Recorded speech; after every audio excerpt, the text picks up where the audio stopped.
Ele morreu na cruz. O céu escureceu, a terra tremeu. E agora?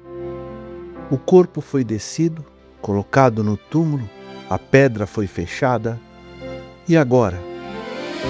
Hoje é sábado, dia de silêncio, dia que ninguém entende. E agora? Os discípulos sumiram, o medo tomou conta, ninguém sabe o que fazer. E agora? Até o traidor não suportou, tirou sua própria vida. E agora?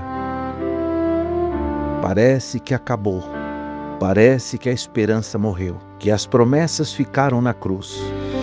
E agora? Quando Deus se cala, quando não responde, quando tudo fica em silêncio. E agora? Mas não esqueça, o domingo está chegando.